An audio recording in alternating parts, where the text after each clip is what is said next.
De nombreux Québécois ont choisi les États-Unis comme destination vacances. Et comment ça se passe au poste frontalier de l'accord? On va aller voir Karianne Bourassa, donc, qui a passé la matinée là-bas et qui a constaté que les gens se sont levés tôt pour traverser la frontière. Karianne?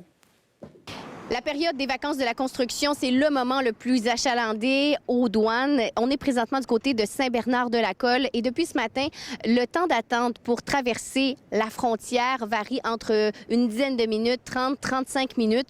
On a rencontré plusieurs Québécois qui s'étaient levés très tôt pour éviter la file.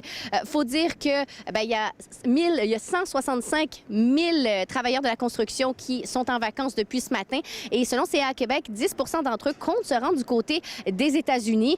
On a parlé avec quelques voyageurs qui nous disent justement où est-ce qu'ils iront passer leurs vacances. On peut les écouter.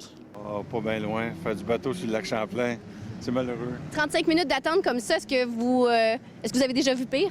Puis, ça va bien aller, je suis pas inquiète. Qu'est-ce que vous pensez du temps d'attente? On n'a pas un grand choix. Il faut absolument se mettre en ligne pour attendre. Hein? On va juste pour la journée à Plattsburgh.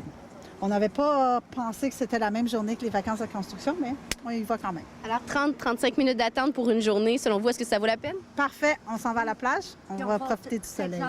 L'an dernier, au mois de juillet, plus de 800 000 personnes ont traversé les douanes canadiennes. Alors oui, on comprend que c'est une période très achalandée. D'ailleurs, les douaniers qui demandent aux citoyens d'être préparés, ayez avec vous tous vos papiers légaux. Et si vous devez voyager avec un enfant et que l'un des parents n'est pas présent, il faut vraiment être prévoyant. On peut écouter d'ailleurs une porte-parole.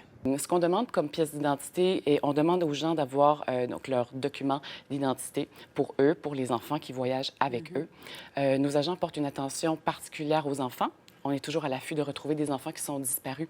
Donc, dans les cas de séparation, de garde partagée, on demande aux gens d'avoir les documents juridiques et la lettre de consentement de l'autre parent aussi, qui permet de voyager avec l'enfant. Et qui dit plus de gens sur les routes, dit plus de risques d'accidents. C'est pour cette raison qu'encore une fois, comme à chaque année, les policiers de la Sûreté du Québec promettent d'être présents, d'être visibles. L'opération sensibilisation, oui, a débuté hier. Plus de 2500 constats d'infraction qui ont été remis aux automobilistes, notamment pour la vitesse au volant, le port de la ceinture de sécurité ou l'utilisation de téléphones cellulaires au volant.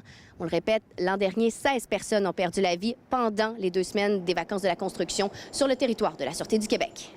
Merci, Karianne.